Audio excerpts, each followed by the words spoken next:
Yeah, welcome everyone to webinar, and thank you so much, Hurmat, for joining us and for taking out special time to guide the NHS aspirants to get their first job. Of course, heartiest congratulations to you first.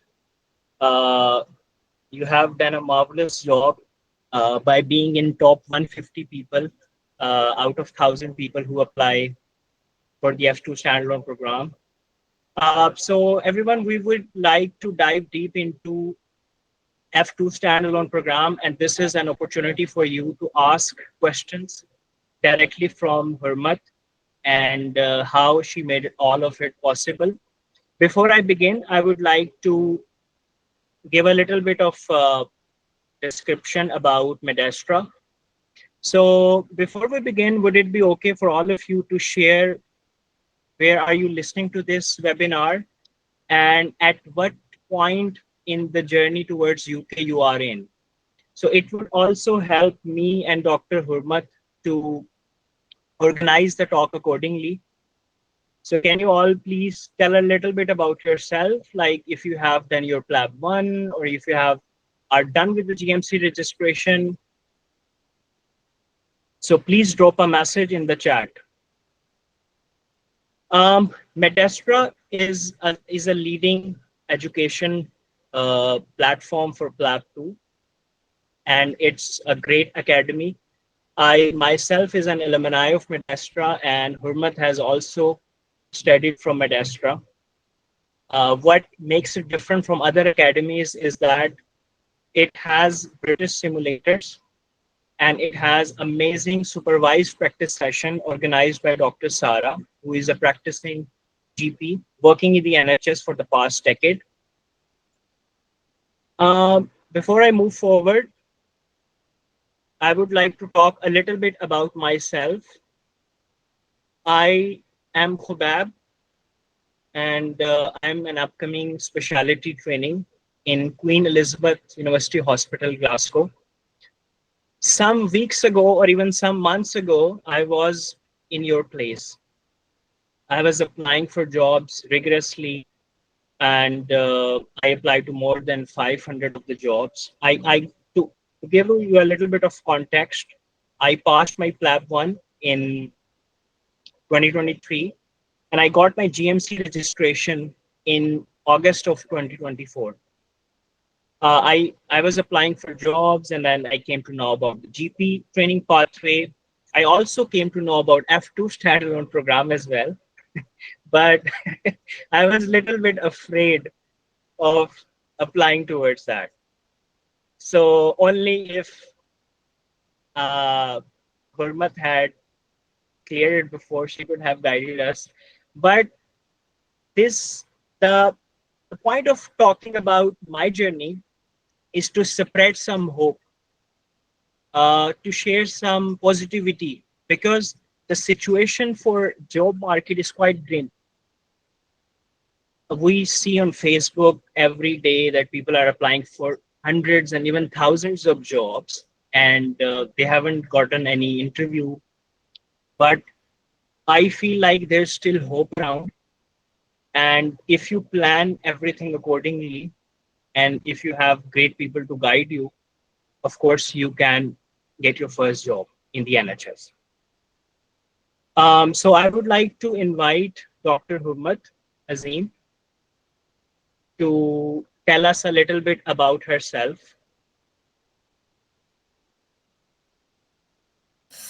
So, hi everyone. Thank you for joining. I'm Hurmat, and far as my journey is concerned, I did my PLAB 1 in August of 2023, did my PLAB 2 in May of 2024, and then got GMC registered, started applying for jobs through track.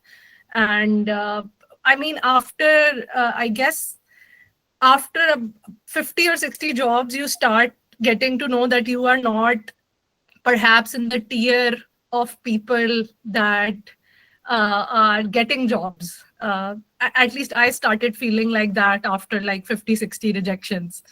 So there were two ways to go about it. I could have started working in my home country and would have, gathered some more experience, because after house job, I think I was off on maternity leave. So I wasn't really doing any MO-ships or anything like that either. So I so that was quite a depressor, and with a baby it was quite hard to even take out time. Each application you take on track takes what, 3 hours at least. You all Yeah, are probably well aware of it, right? yeah, of course, in the start. But that is a great, that is very inspirational that you Mhm. passed your PLAB 2 Mhm. with a baby. I guess Suleiman was like 1 or 2 months Yeah, 2 months of old at age. that Yeah, time. so that is Yeah, that is quite fabulous. That is yeah. amazing. Yeah, thank you, Hubeb. So I think we all know about the F2 standalone program, but like Hubeb said, I think everybody is very scared of F2 standalone because it on apparently it has a lot of hurdles, right? First, need to get 7.5 in IELTS, then you gotta get through the application process, then SJT, then interviews. So there's a lot of hurdles.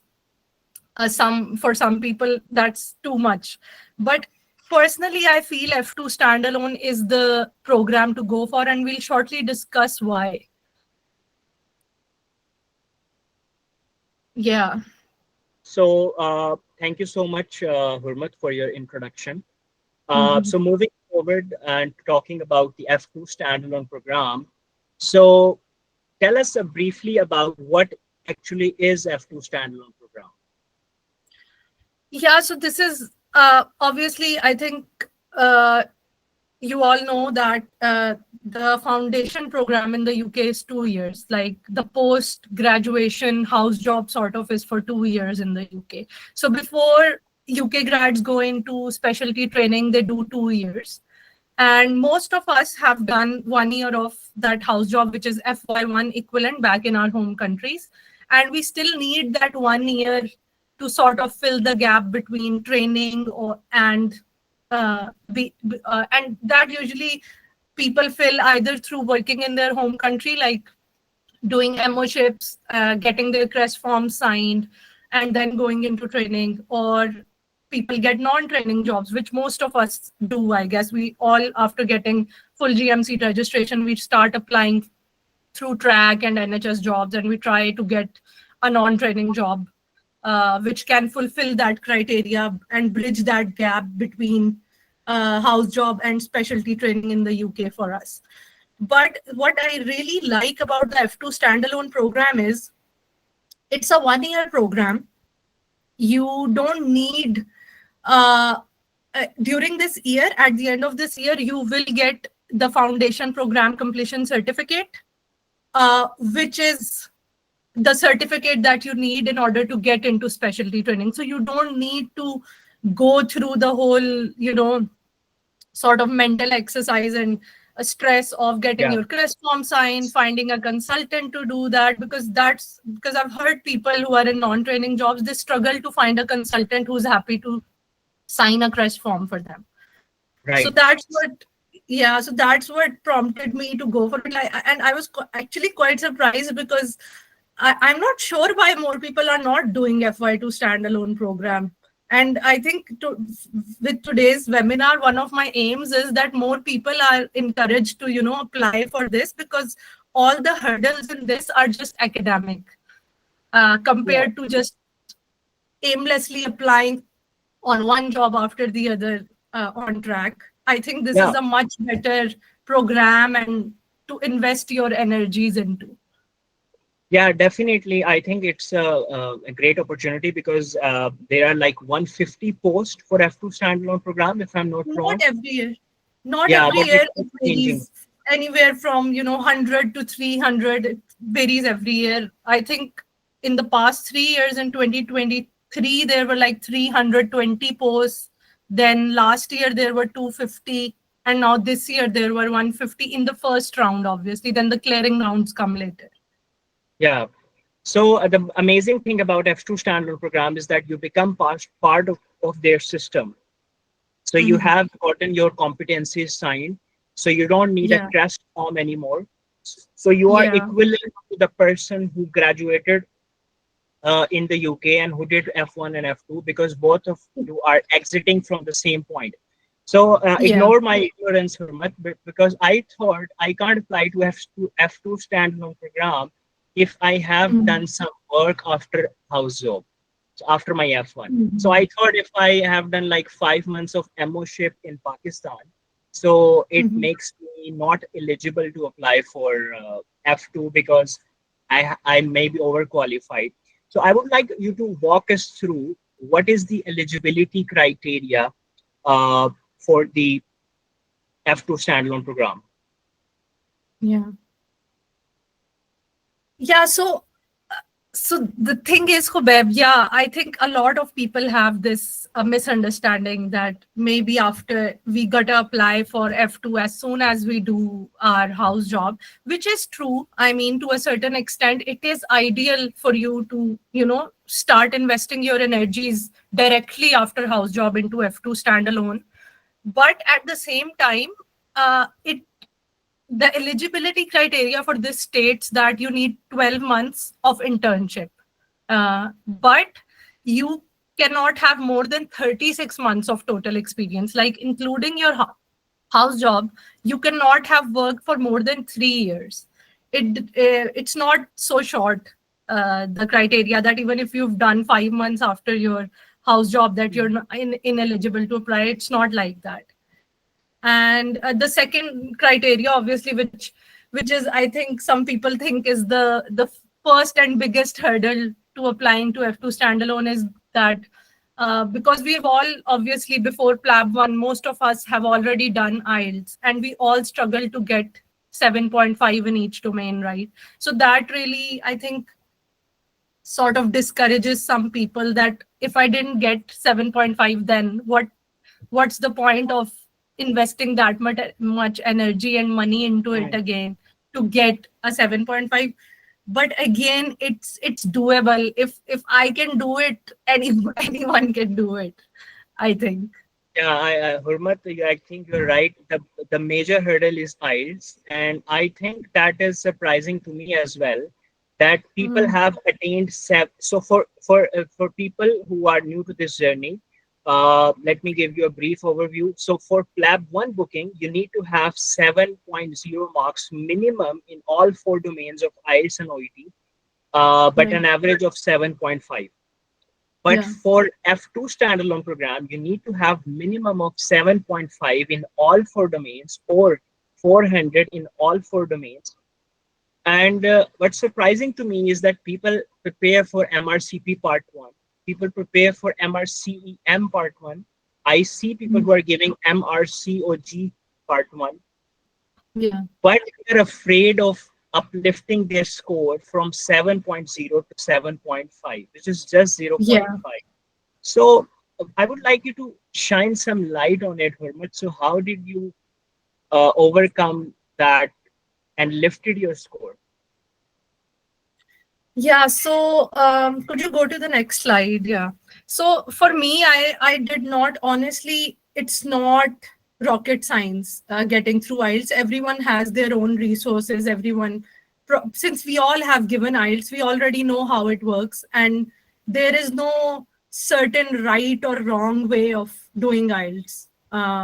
You can, whatever you think works for you and helps you improve, that's the way to go about it. But for me, how I prepared was, I used the resources available on the British Council website. So if you're registering for IELTS through British Council, you already have those resources at your disposal. Like, you just have to log in with your ID and password, and you have, under the resources tab, you get all those resources. But even for those who are not giving it through British Council, I think if you can register on the British Council website, you still have that IELTS ready member. Are we allowed to ask questions yet? It would be better if you, Arfa, it would be better if you could hold them out till the end and just write them down. Is that okay? All right. Yeah, because Yeah, you might get the answer of it in the in computer. between. Yeah. Yeah. So the resources I used were, first of all, the British Council resources, obviously going through, listening, reading, writing, speaking. And then YouTube, there are a lot of channels, but the one that I particularly used this time was Fast Track IELTS and E2 IELTS. And then I think the game changer this time for me was using AI, because Uh-huh. I obviously struggled more in the writing and speaking domain. So for writing, what I did was, every time I did a writing prompt, I used to put that into Chat GPT and ask it to, sort of analyze it as in terms of IELTS. What score would I get? Any tips for improvement? What improvement? Any gaps that I can fill in that? Mm. So mm, even though the score that GPT was giving me until the very last day was like, I think 6.5 or 7, but that's Uh-huh. because it's AI. Yeah, it's perfect. You can't expect AI to like human writing the same way, because it's perfect. Obviously, it's a robot. So well, but what I did was, I repeated this exercise at least 10 to 15 times. Like, I used to get a prompt, I used to write it down, like, obviously maybe timed in 1 hour, since in the actual exam we also have 1 hour for the writing prompt. And then I used to upload it into Chat GPT, and doing that over and over and over again, I think over time, my over a month or so, my writing skills improved a lot. So even though ChatGPT was giving me like a score of, I think, 7 or maximum maybe 7.5 at some point, I actually got 8 in the actual exam in writing. That's really Yeah. impressive. That's very interesting to know as well, that you used Yeah. ChatGPT, you used AI to leverage your IELTS score, and I think that's an interesting resource that Mhm. people can use in their preparation to uplift their score for IELTS and OET. Yeah. And then obviously for speaking as well, there are so many transcription softwares these days, transcription AI as well. So I used to, do out a whole speaking prompt and then transcribe it and upload it into ChatGPT. Or if you have like a pro or plus subscription of ChatGPT, I think you can directly upload the audio and it will give you tips for improvement on how you can improve your, speaking as well. So that's what changed the game for me, I think. Right.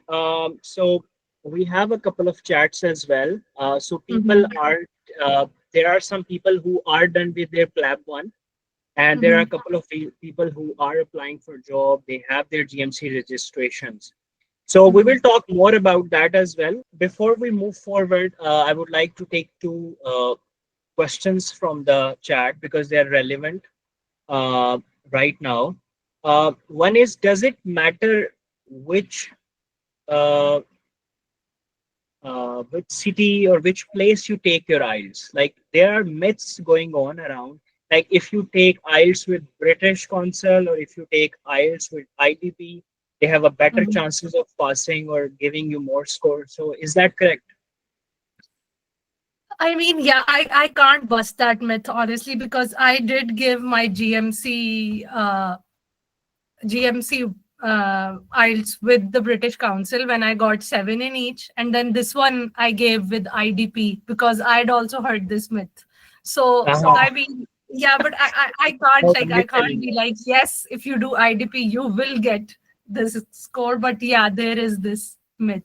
So you give IDP in Islamabad. Yes, yes, in Islamabad, yes. Islamabad. Okay. So if you want to score higher, so IDP is uh, Yeah. can prove to be lucky for you. Second I'm question not is, saying anything. I'm not saying yeah. anything. Yeah, and one more thing, I think we've forgotten to mention this about IELTS is that starting from 2024, GMC has started accepting one skill retake for IELTS, I think, which is amazing, because even if you don't get your required score in one of the domains, then you can re-give that, just that domain, and improve your score in the, and it would get reflected as if you've gotten that score in the same sitting. So I think that's very important for people to know as well, that it's not the end of the world. You can re-give as well if you don't Yeah. get the required score. Yeah. So that is Involved. quite flexible. I think they have made Yeah. their policy very relaxed. So if you score 7.5 in 3 domains of IELTS, but in one of the domain, for example, people struggle with writing and speaking. So if Yeah. you get like 7.0 marks in writing, so you can only retake that. And of Mm-hmm. course, that would cost less as well as compared to the whole exam. Yeah. And that is, I think, one of the factors that helped me decide at that time whether I wanted to give OET or IELTS. So it was because Hmm. of the one skill retake, the possibility that I could re-give one of the domains, that Hmm. the reason why I chose IELTS again. Okay.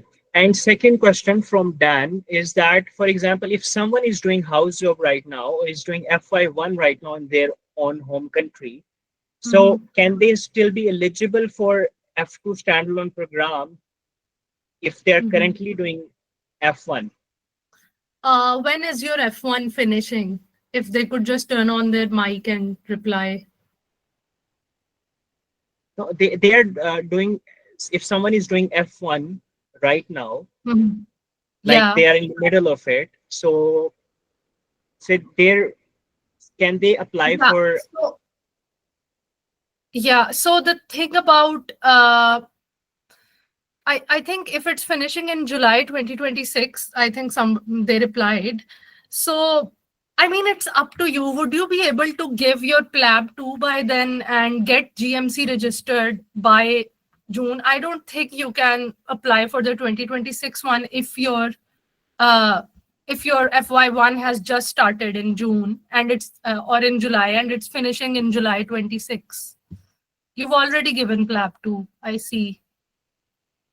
Yeah, so this is a little bit confusing because I think as long you can't, I guess, because you have to apply for this program in January 2026, and by that time you need 12 months of your internship completed. Oh, so by the time of application, not by By the the time of time of starting the application. job. Yeah, not at the time Because of starting the job. You could be doing another job, but you have to have completed 12 months of internship, I think. But I'll get back to you on this, Dan, because I'm not sure about this. So I'll have to search it up and maybe reply in the group later. okay, so we have to clarify is like whether we need 12 Mhm. months of experience at the time of application or at the time of starting of the Starting job the in order. job. Yeah, I'm So not that sure is about that. something we need to clear. So moving forward, so that was about IELTS. So what was your timeline like for the whole application, starting from applying till you got the news of placement?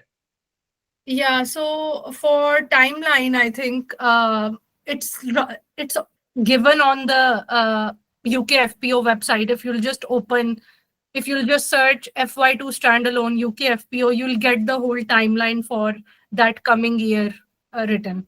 But usually the applications are opening between November to January and usually in January.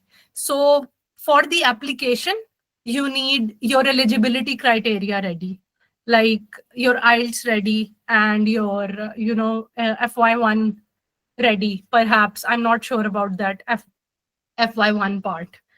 And then a rough timeline, just to give you an idea, is then in February you'll get the answer to your application, that whether you've been longlisted or not.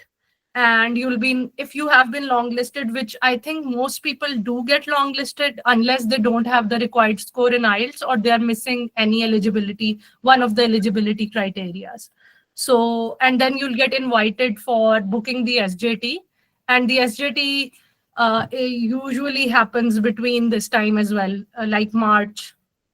This year it was in March. And Hmm. after that, in April, you get the result of your SJT, and you have to book your interview. If you've been shortlisted, if you've gotten the required benchmark score for it, and then May, June, you get the interview results, and then you start getting the offers, and then obviously the whole visa thing starts, which I'm in the middle of right now. Yeah, good luck with that. Hopefully Yeah. everything goes well. And then For, obviously the program starts in August every year. yeah, I think first Wednesday of every August. Yeah, first Yeah. Wednesday, Black Wednesday, Uh-huh. because Black. new doctors. Yeah, it's called Black Wednesday in the NHS because new doctors come in. So it is said that there is a high mortality and morbidity rate around that time because new Uh-huh. doctors start. That's interesting. Yeah. Right. So, so you told us about IELTS, you told us about the timeline. So how do we apply an Oriel? So Oriel is quite a new name. So whenever someone is going towards F2 standalone program or even applying for MSI or DP training, Oriel comes in. So tell us a Yeah. little bit about Oriel and how to apply there. Yeah, so it's pretty straightforward. You just go to Oriel and you register yourself. And yeah, and then obviously there's this whole dashboard of each candidate where you go into the vacancies part. And every year when the vacancy for FY2 standalone opens, you'll see that in the vacancies. And you Right. just gotta apply through Oriel. Yeah, simply just, if you can even register right now. I mean, there's no, but So you can even before, create an account on there, and right it's now. just application is just like the track. So for people who are done with their GMC registration and applying for jobs on track, there's a couple of 4 to 5 different sections, and it's quite easy to fill. Mhm. Yeah, Okay. so we can have another discussion with about the application, because I think some people have questions about the application as well. But for me, I didn't have much help, and it seemed pretty straightforward to me. So I filled it as it came. But you can, it's not that you have to fill the application in one go. You can save it. You can find out if there's anything you're confused about, and yeah, you can go ahead with it. Okay, so just a reminder for our audience to follow our Instagram page, Medestra's page, to stay updated for the future events, as we are planning to conduct more webinars to help you find your first job in the NHS. So coming to the SJT, so Hurmat, what is SJT, how it is delivered, and how did you prepare for it? Yeah, so the situational judgment test, SJT, it's basically an exam that judges your ability to prioritize tasks and manage ethical dilemmas. It's not a clinical exam. It's basically all about your judgment as a clinician, as a junior doctor. That's what they're trying to judge. So this is a 1 hour exam. It's delivered through Pearson View. There are centers as well, and you can give it, you can book to give it online as well. I gave it online because I think at that time no centers were available in Islamabad. At least I couldn't see them, and I got so, you know, tense. And the nearest center was in Karachi, but that was just not feasible for me. So I booked it online and gave it online, and that was completely fine as well. So anyone can book test in the home, or do you Yeah. have to have a certain circumstances? No, there's no such thing. You can have it anyone can have it at their home. There's no Okay. Right. such restriction.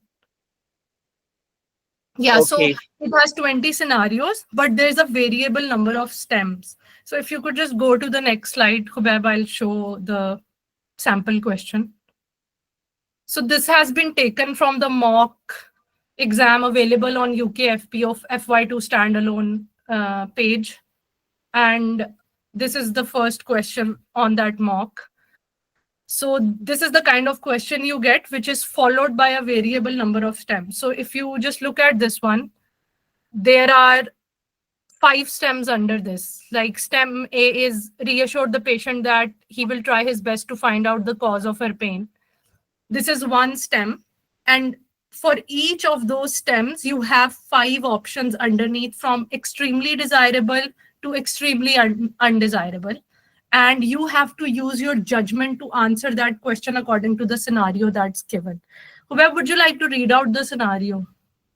Yeah, sure. So this practice question from official UKFP source.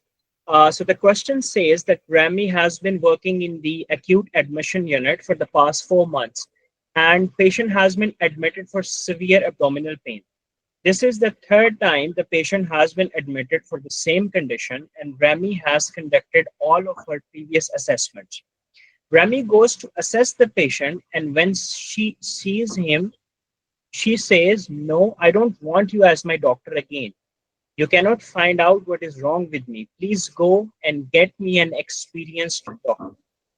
So yeah, so this is basically an ethical scenario. Now you people probably get what I mean by an ethical scenario. Like, this is not asking you to diagnose the patient or anything like that. You just have to deal. It's one of the parts of being a doctor, dealing with angry patients or patients who refuse to, engage with you. For example, this could happen to anyone working in the NHS. So then you have the stems. So each stem has 5 options. It's not like a ranking question where you have to rank the 5 stems from most desirable to most undesirable.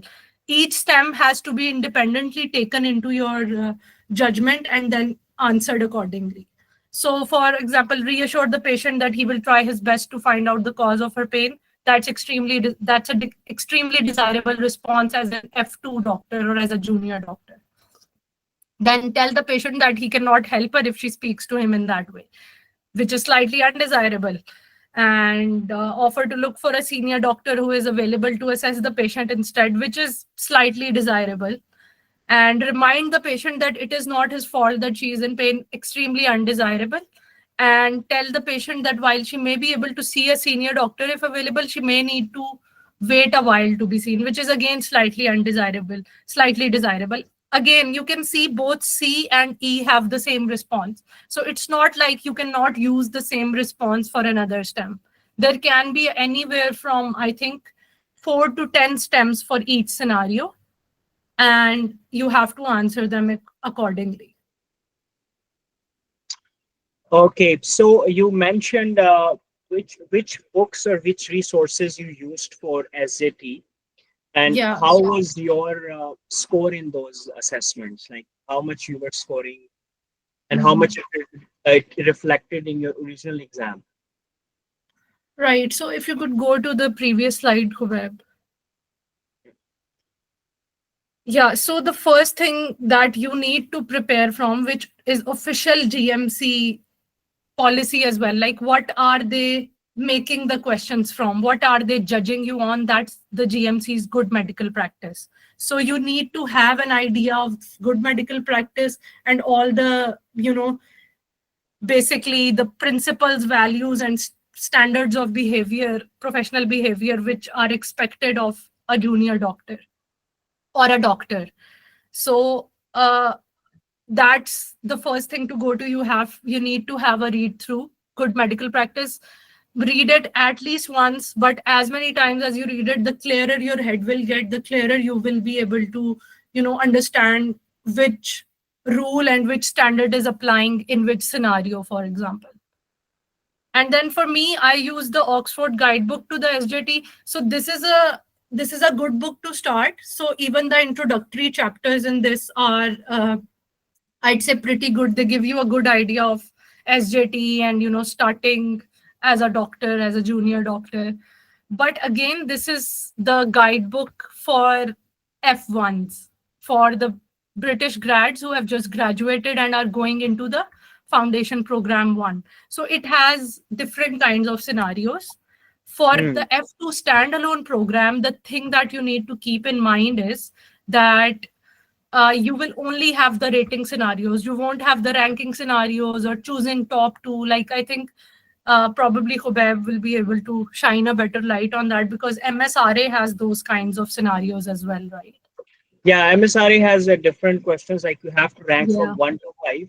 There is no stems like Rating. desirable or undesirable or things Yeah. like that. And the other type of questions, we have to select top 3 options. Right. But That seems much tricky to me as well. Deciding between extremely and slightly and undesirable and desirable. So it Yeah. seems quite very tricky. Yeah, so there are resources available for that as well. Like for if you could go to that page again, Hubeb.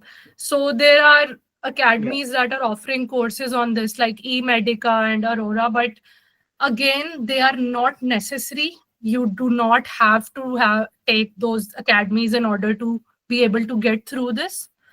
I did take an eMedica mock, but I'm not sure how much that helped, to be very honest, because my score in that was not very good.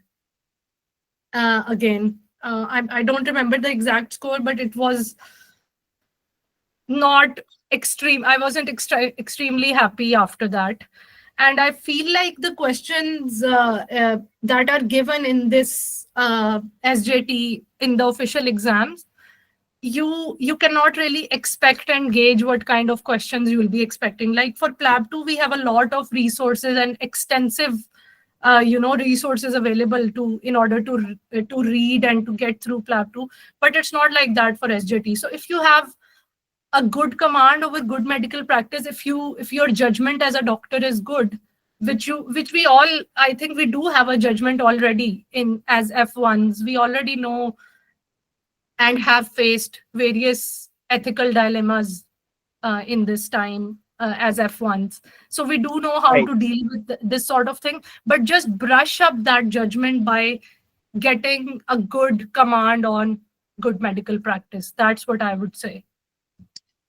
Yeah, so I would like to add one more resource, which is good medical practice in action, which are a couple of Mhm. scenarios as well, which also gives you good insight. And I think that is quite helpful as well. And the resources you mentioned are enough, I think, but we have to do them over and over again to get the Yeah, grasp. I mean, again, Hubeb, like when you become a doctor during your postgraduate studies, anybody you ask, there's no right or wrong way of doing things. Everybody has their own style. Everybody has different things that will work for them. So I'll again say this, that choose what you think is suitable for you. Don't unnecessarily follow what other people are doing, because I know people who have gotten through this SJT by just reading good medical practice. Okay. So Right. there's no you know like the same way there are people who get through PLAB too without doing academies, right? You're an example yourself of that, I No, think. yeah, I tried to do PLAB 1 on my own, but Yeah. I failed by 1 mark, and PLAB 2 or PLAB 1? PLAB 2. PLAB 2. Oh, I see. Yeah, and the Right. second time I chose Medastra, and it gave me Dr. Sara's teaching and Dr. Yeah. Awan's mentorship. It gave the uplift of I guess 5 stations, and Right. there was a jump of more than 30 score. So of course it varies from person to person. So Yeah. moving towards the interview part, one last question: how long you prepared for SAT? Like for how many weeks or months? 2 weeks are enough. I think with the baby, obviously it took me more time and I had more time as well. So Two the weeks. applications, the deadline for application submission was, I think, 19th January. And then the result of the application came out on 2nd February or 6th February. And after that, till the time I had my SJT on 8th March. So I had a month almost, but it can easily be done in 2 weeks. Or even a week. I know people who just have read through everything all at once, who have been working full time and have cleared this as well. So, I mean, yeah, it all depends on you. Quality over quantity always with me. It's not about the amount of time that you're studying, it's the quality of studying that you're doing in that time that matters. Right. So you told us about the SAT. That was very enlightening. So people who are going to plan to take their to apply for F2 standalone program, it would be good to start preparing ahead now and get yourself familiarized with the resources of the that Hurmat have mentioned. So moving forward, Hurmat, how was the interview like, and how did you prepare for it? Yeah, so I think the other very big hurdle is the interview, because now the score of the SJT only matters in shortlisting you, right? At first, I think until 2022, the SJT and the interview scores were combined, and then you got a rank. But now it's just the interview that's deciding the rank. The SJT is just deciding whether you get shortlisted, whether you're able to go above that required mark for that cohort and that year. So So how many people get shortlisted? Do you have any rough idea? yeah, I'm really sorry. I don't. I had to check the website, because after each year they publish the numbers after the whole program is finished. But I haven't had a chance to see the numbers this year. Okay. So I think Okay. anybody can search it up. UK FPO, and what was the number of people who applied, and how many got shortlisted, and then how many got longlisted, and then how many got shortlisted after SJT. You can check that out on UKFPO. Right. So yeah, so interview. So interview has three parts. It's a 20 minutes interview and 5 minutes on each category, like 5 minutes on CV, and then three scenarios of 5 minutes again. There can be two clinical scenarios and one ethical scenario. There can be two ethical scenarios and one clinical scenario. Or you can have three clinical scenarios and three ethical scenarios. But the part that you prepare for the interview basically is CV. The Mhm. application, when you've given your application in January, you need to make sure that everything you write on your application, you're able to justify it if you get shortlisted for the interview. Right.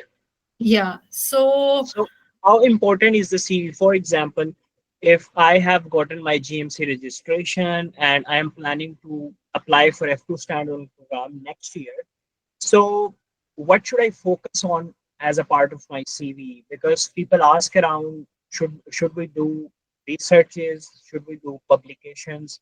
Should we do audits? So does that help in the F2 standalone program CV? yeah, so that's a very good question, Hubeb. But again, for F2 standalone, no, this is not a requirement. Having done an audit, having done researches, because the study partner that I had throughout this time, she had just done her 1 year of internship in her home country, and she got through it. She had no research, she had no audit, she had no publications, right? Uh-huh. But Interesting. but she still got it. So you Okay. just need to fulfill the eligibility criteria. You can get into it even if you're not. They're judging you basically. CV does have marks, but it's also all about how you present yourself in the interview, So right? interview is the most important thing for the after the Yes, SAT. some say IELTS, some say interview, but I mean, yeah, both are, I think, because IELTS the starting hurdle and then interview is the final hurdle. So both are. And Yeah. does the gap matters? Like if someone has like 24 months of experience after graduation, or if someone is fresh out of the F1, would there be a difference in between two people? Yeah, so you should be able to justify your gap. I had a gap after after my house job. So I it's all about how you justify it. So I was able to justify it because I had a baby, I was on maternity leave, and obviously even doing PLAB 1 and PLAB 2, we are already used to justifying our gaps on track, aren't we, on track applications as well? Okay, so is ALS a requirement for applying Yeah. for F2 standalone?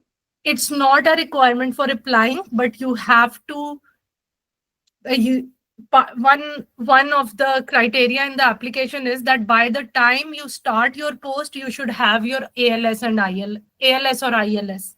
ILS is the Okay. 1 year thing, immediate life support, but that is the minimum requirement before starting.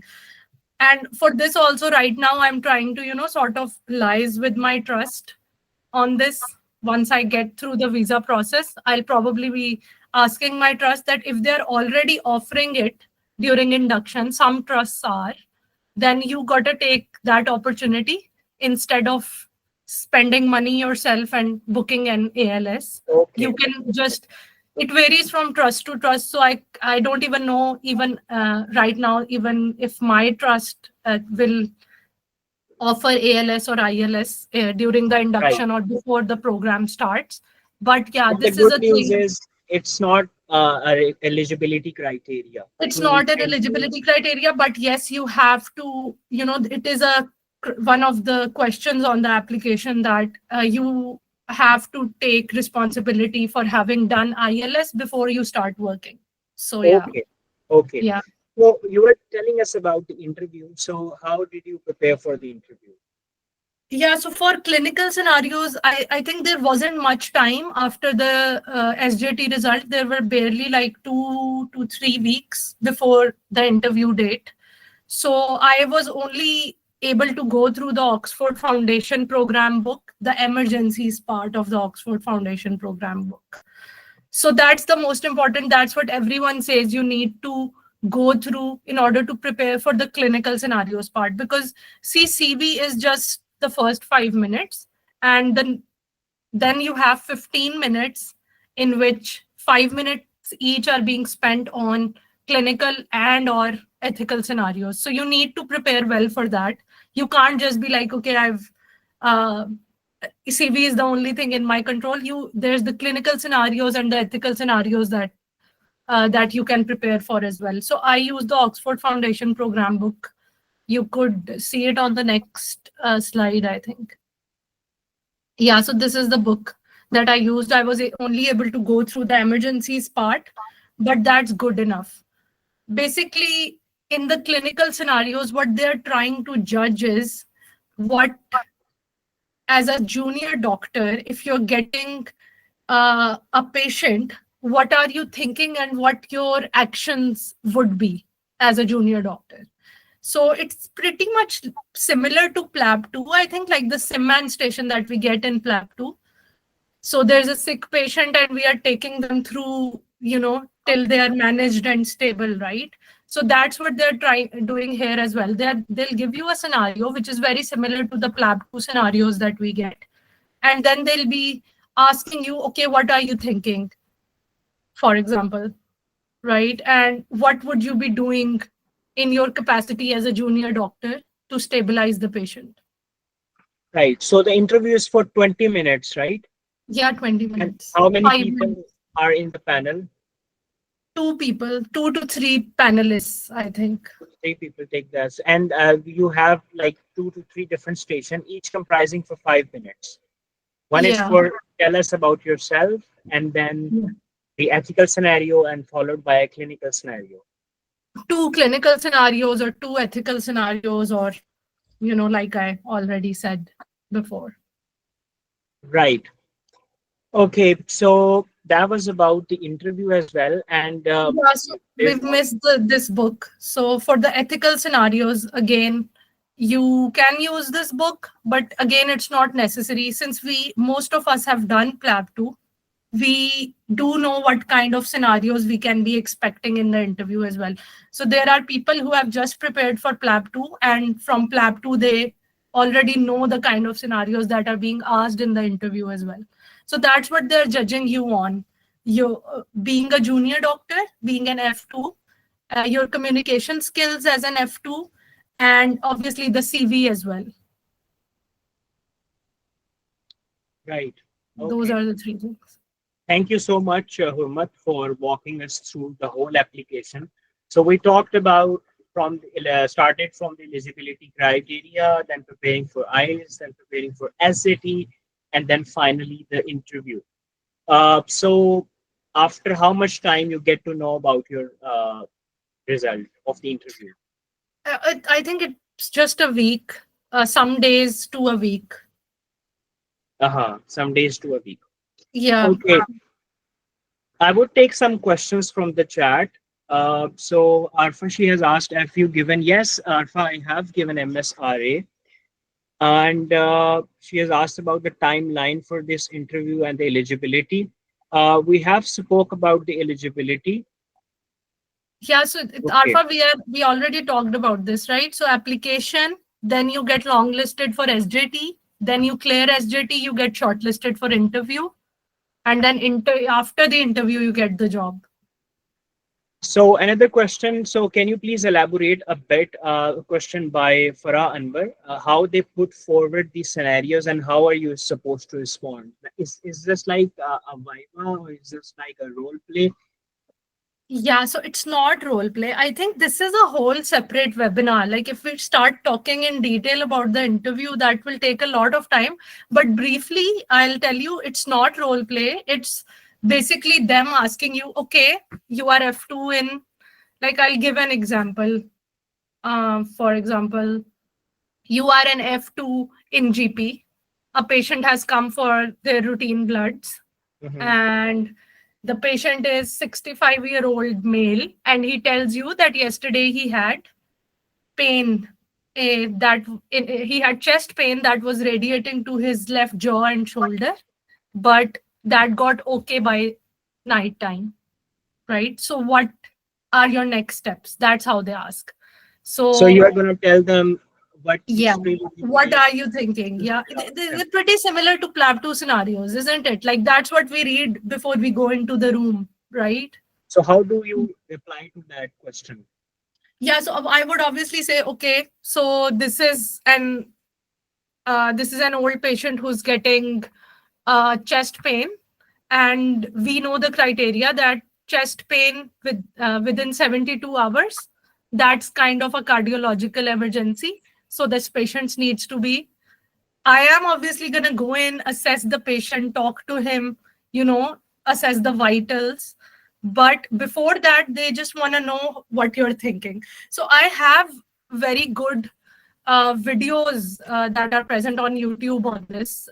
It's by, I think, a surgical specialty training, how you answer clinical scenarios and how you answer ethical scenarios. So I'll be sharing all the YouTube links in the group that I used. And if you just watch those videos, I think that's where I started preparing for my interview, by watching those two videos. And that gave me a very good idea of what I was supposed to do, how I was supposed to answer this question.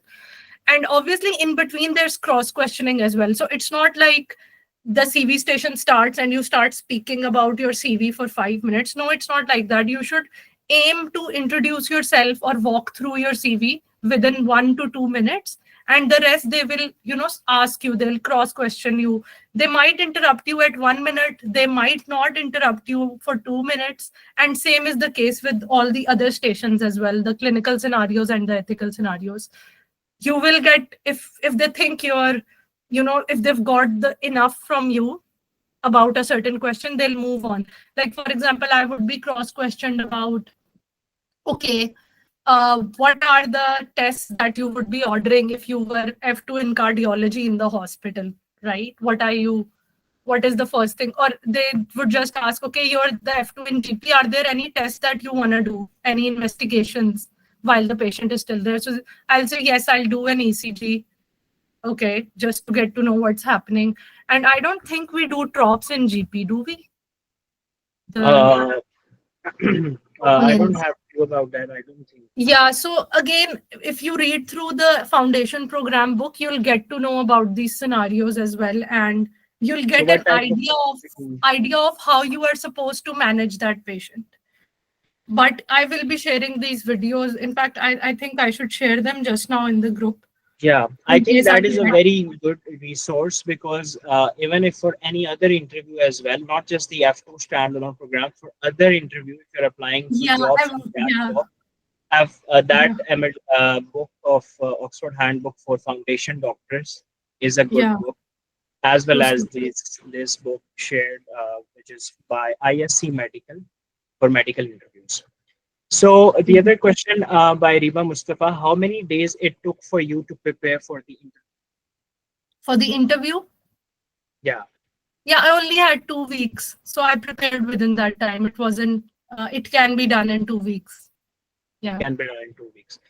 Okay, so another question by Maheen Akhtar. Can you contrast between the pros and cons of securing a non-training post and standalone program apart from getting the CAST form signed? Yeah, so training program is obviously always considered a bit higher over a non-training post. Non-training post as IMGs we always prefer because I think there's not a lot of expectations from us during the non-training job. We're just doing our job and coming back home. For the training job, there are certain things on your portfolio that you need to do. So you need to build your portfolio during that program as well. But I think that's also the good part about training, that you get supervision, you get a good like structured training before entering into specialty training in the UK, which you don't get in a non-training job. And obviously, again, for non-training jobs, the competition I feel is higher, in my opinion. At least that's what I thought, because just having done, an year of house job and after that maybe a few months of MOship, I don't think that qualified me to be at par with, the kind of people who were applying. So people, even our registrars and our SRs are applying for junior doctor jobs these days Yeah. on track. So how do we compete with them? That was the ultimate benefit that I saw in the F2 standalone program, that that if you have more than 36 months of clinical experience, you can't apply, So right? of course So it anyone who's automatically cut down the competition. cut down, our competition with higher specialty trainings in our home country who And the have done. demand of IELTS also cut down a lot of other people from applying. Yeah, The higher criteria for IELTS. So if you can compete, if you can fulfill that criteria, I think that more than 150 posts every year is a good bulk of posts, considering yeah, the saturation in the non-training job that is there. yeah. So moving to the next question by Avas Saeed, he is asking, he doesn't understand about the CV part. So what is the importance of the CV if they don't ask for any research and any audits? So what are they Yeah, trying to assess? so they are basically trying to assess your communication skills and what you are able to give as an F2. They're basically trying to assess your competency as a junior doctor. So what are they needing? They just need the eligibility criteria, but it's also all about your other things that you can mention in your CV. Like academic achievements don't necessarily have to be research or audits, but yes, I would mention over here that it is sort of it is asked on the application that have you done any research or have you done any audit, right? But I didn't have an audit, and I know people who didn't have an audit or a research and they still got longlisted, right? Still got longlisted for SJT and have still got shortlisted for interview, and they've cleared the interview as well and gotten FY2 standalone as well. So that's my point. Basically, I'm not saying that research and uh, audits, these are not good things about your CV. These are good things about your Of CV, course, they and would help you to get yeah, distinguished. and they would definitely help you stand out in front of the interviewers. But again, these are not, it's not like, oh, you definitely got to have these things in order to get a Because job. this is a pretty junior level job, so they don't expect you to have a lot of onto your CV. Yeah, So but you should, yeah. again, I would like to mention that it's good to have an audit or an idea about audit at this point, because they can ask that in the interview. That, like, do you know about clinical governance? Do you know about audits? Uh-huh. You know? They can Yeah, I ask mean, about that as well. yeah, they can ask, do you have an idea about this? Because obviously they are asking NHS relevant questions. And even in our applications on track jobs, they are asking these questions, aren't they? Do you have any management or leadership experience? Do you have any other teaching experience? Do you have any other extracurricular experience? They're asking all these things. So it's pretty similar to that. You do want to do that, but again, it is not that essential criteria that you need to fulfill. before Right. in order to get the job. Yeah, thank you, Hurmat, for answering that question. Farah Anwar has asked for the PDF. So if you have any content, you can share with people in the group. So that would be very helpful. The last question by Riba Mustafa: does distinctions in medical school count in the CV? Again, they will make you stand out. Your Yeah, CV, it will make your CV stand out. But again, I did not have any distinction, and I got in. So yeah, right. So of course, it would make you stand out from the rest of the yeah. candidates who are being interviewed. So that's it for the all the questions that we have so far. If someone have any question, they can drop in the messages, or they can unmute themselves and ask directly from Hurmat as well. So it was a very enlightening session, Hurmat. Thank you so much for diving into detail about the whole F2 things.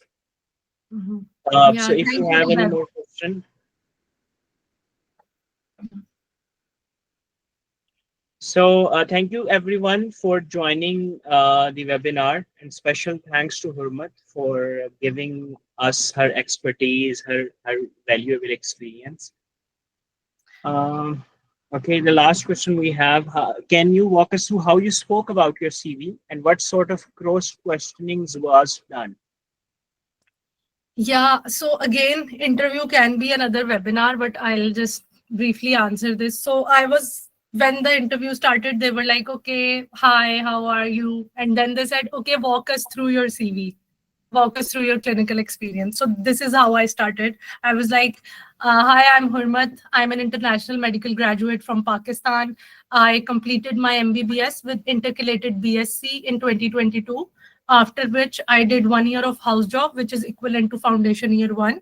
I rotated through this specialty, and I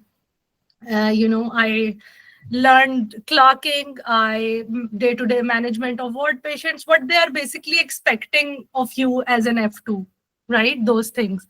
And then I went on to share about my academic experience as well, that, okay, I have these 2 or 3 researches. And yeah, if you've done ALS or any other courses, you can mention that as well. And then obviously you can mention about your teaching or leadership experience if you have the time still. After talking about your clinical experience, if you still have the time, yes, definitely you can, you know, talk about those things as The well. leadership experience as well. Yeah, any, like, I was involved in teaching medical students or junior doctors, or they love that. We know this from track jobs as well. So they Right. love management and leadership and audits and all of that. Yeah. Yeah. Okay, thank you so much, Hurmat. We all wish you best of luck for the future correspondence with your trust, and Mhm. hopefully you have a smooth COS and the visa, and you have a smooth. Can we ask questions now? Yeah, sure, sure. Okay. So my first question about this is it concerns the timeline of the FY2 standalone. Like, when does the applications open, and when should we apply for it? And what Yeah, is the so minimum? I already covered this in detail, Alpha. I'm not sure if you were listening at that time, but the timeline, it starts in January. That's when the applications open via Oriel, and then obviously on and on. The slide is on the screen for you to see. Yes, I did have some connection issues, so I missed some parts of it. No So, problem. Mhm. so if right now, if we are to consider this will happen in January of 2026, correct? Yes, that's right. Okay, and that's when the application opens. All right. Yeah. So, but the eligibility is only at the house job, right? And I'll have like 12 to 16 months of experience after house job as a medical officer in my home country. So I'll still be eligible, right? Yeah, you will still be eligible as long as it doesn't reach 36 months or 24 months after house job. You can apply Okay. as far as the website, the eligibility criteria on the website. And the crest That form, will it be the same thing that is required for the MSRE exam and the IMT? you don't require the crest form for this. You Don't need the trust form. Okay. Yeah, you don't need the trust form for this. Yeah. We just need a OET score of around 400, right? If we are In to set each the score. domain. In each Each domain. domain. Arpa, Okay. yes. And IELTS 7.5 in each domain. Yes. Either or, right? Either or, obviously. Either OET or IELTS. Okay. Yeah. So, and a CV doesn't really need any requirements. So do they, but you mentioned that we don't need an audit or a QIP or anything very specific in the CV. So what is the criteria for shortlisting then?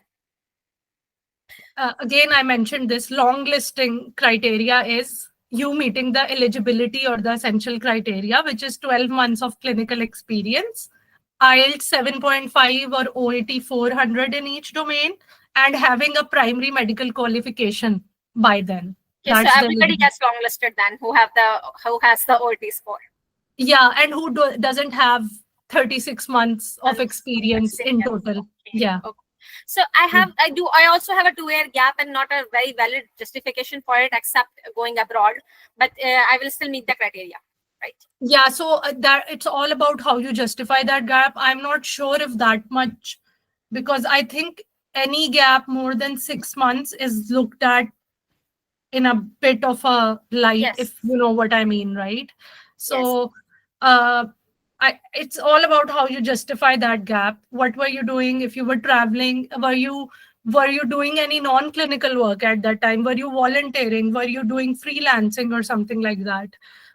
Were you on maternity leave, or I don't know? What I Did you want to know is there a eligibility criteria that you should not have a gap, or is it just frowned upon? No, I did have a gap, but I justified it. So what I did was my gap I had almost 1.5 year of gap between me starting my MO-ship and me finishing my house job. So that was, I justified it having studying for PLAB 1, then studying for PLAB 2, then maternity leave. And then I started my MO-ship and I had 5 months of MO-ship. And yeah, So that's the job applications, I justify my gap as I traveled abroad to visit my family, which is true because I didn't have a license there, so I couldn't practice. Yeah, but you were giving PLAB 1 and 2 at that time, And right? that as well, yes. PLAB 1 and PLAB 2. You can justify it that way. It's all about how you choose to justify it. I can't say for sure whether that much, since you said it's 2 years, that's quite a gap, right? So so 2 years, I'm not sure, but again, apply and you'll find out. If you don't apply, you won't find out. Right? Okay, so I can apply in January, right? It will not. Yes, January. Like if you don't have a job by then, yes, you can apply in January. But you should have your IELTS ready by that time. Okay, before January. Yeah. Okay. The OET score should be there for Oriel, right? Yeah. And then SGT test, I am currently studying for MSRA because that also doesn't require a CV. It doesn't require a CV at all. It just requires us to apply to Oriel. Mm-hmm. So I am correct, right? It doesn't really need a CV. About the MSRA, I think that's a question for Hubeb. If he can answer it, I don't know. Given the MSRA. Yes, we would, Arfa, we would have a webinar soon in next month about MSRA, how to prepare for MSRA and how to prepare for applications. But it will open in July, right? The next date? Yeah, I think so. I'm not updated on that, but we will have a webinar regarding MSRA. Okay. On the same group? Okay, I'll stay tuned for that. In the same group, yeah. So follow the Medestra's Instagram page so you can have the next update. Okay. All right. Yeah. Thank you. So I think we should wrap it up now. Thank you so much, Hurmat, again. Thank you, Hubeb. For a wonderful talk. And if people have any more questions, they can do ask in the group, and Hurmat will also share the PDFs that she mentioned. Yeah, okay. Okay, thank you everyone for joining. Yeah, okay, bye, Hubeb. Okay, goodbye everyone. Good luck for the future. You too. Thank you. Allah Hafiz.